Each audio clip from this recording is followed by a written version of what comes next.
დაპირებისამებრ გთავაზობთ ინფორმაციას ცხოველების, ფრინველების, თევზების და მათი ჯანმრთელობის შესახებ. ასევე მოვლის და ფსიქოლოგიის თემაზე. ცხურის ნეკროტიკული ჰეპატიტი. ცხურის ნეკროზული ჰეპატიტი, ასევე ცნობილი როგორც შავი დაავადება, არის მწვავე ინფექციური დაავადება, რომელიც გამოწვეულია Clostridium novii ტიპი B ბაქტერიით. ეს ბაქტერია წარმოქმნის ძლიერ ტოქსინებს, რომლებიც იწვევენ ღვიძლის დაზიანებას და ზოგად ინტოქსიკაციას. დაავადება ძირითადად გვხვდება ცხვრებში, თუმცა შესაძლებელია დაავადდნენ სხვა სახეობის ცხოველებიც. ეტიოლოგია და პათოგენეზი. გამომწვევი Clostridium novii ტიპი B გრამდადებითი სპორების წარმომქმნელი ანაერობული ბაქტერია. სპორები, ბაქტერიის სპორები გვხვდება ნიადაგში და წყალში, რაც აადვილებს ცხოველების დაინფიცირებას დაბინძურებული საკვების ან წყლის მიღებისას. ინფექცია ხდება ბაქტერიების სპორების მიღებით, რომლებიც აღწევენ ღვიძლში, სადაც იწყებენ გამრავლებას და ტოქსინების გამოყოფას. ტოქსინები, წარმოქმნილი ტოქსინები იწვევენ ღვიძლის ქსოვილის ნეკროზს, რაც იწვევს ორგანოს ფუნქციის მოშლას და ზოგად ინტოქსიკაციას. დაავადების სიმპტომები. ცხურის ნეკროზული ჰეპატიტი ხასიათდება სწრაფი განვითარებით და მძიმე სიმპტომებით, რაც ხშირად იწვევს ცხოველის უეცარ სიკვდილს. სიმპტომები შეიძლება მოიცავდეს უეცარი სიკვდილი. ხშირად დაავადების პირველი ნიშანი არის ცხოველის უეცარი სიკვდილი, განსაკუთრებით კარგად გამოკვებილ ცხვრებში. ზოგადი დეპრესია, დაავადებულ ცხოველს აღენიშნება ზოგადი სისუსტე, დეპრესია და უმოძრაობა. ანორექსია, მადის დაკარგვა, რაც იწვევს წონის კლებას.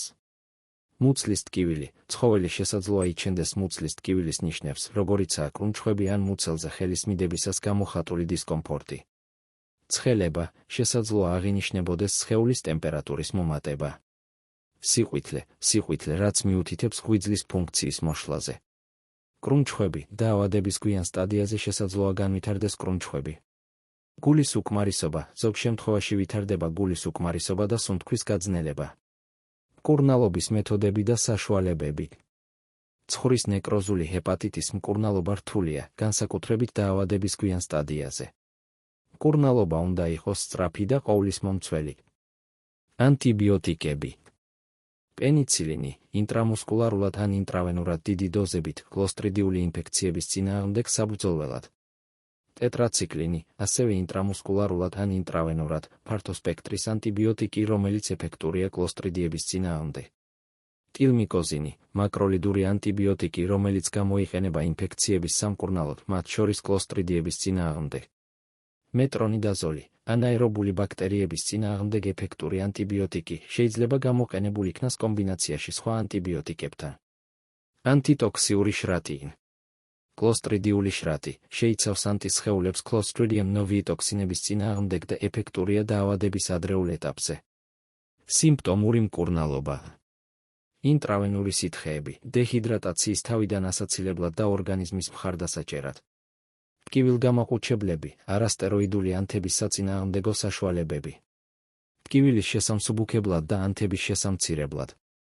მაგალითად ფლუნიქსინი ან მელოქსიკამი.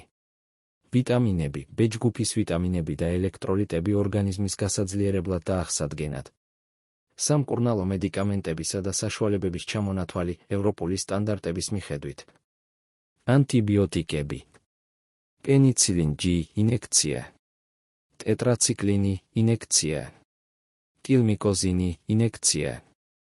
მეტრონიდაზოლი ინექცია პერორალურად. ანტიტოქსიური შრატი. კლოსტრიდიული ანტიტოქსინი ინექცია. სიმპტომური საშუალებები.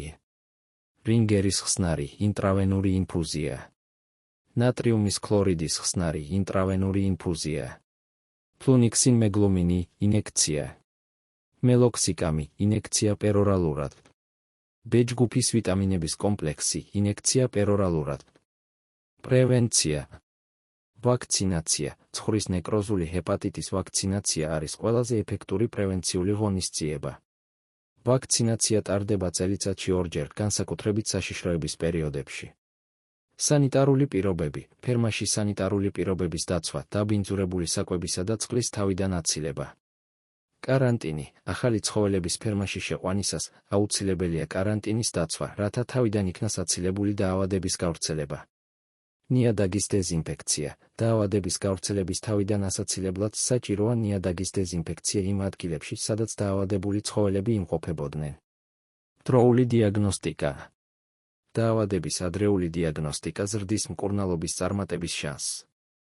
ამიტომ ნებისმიერი საეჭვო სიმპტომის გამოვლენის შემთხვევაში დაუყოვნებლივ უნდა მიმართოთ ვეტერინარს. აუცილებელია ლაბორატორიული ანალიზების ჩატარება დაავადების გამომწვევის დასადგენად.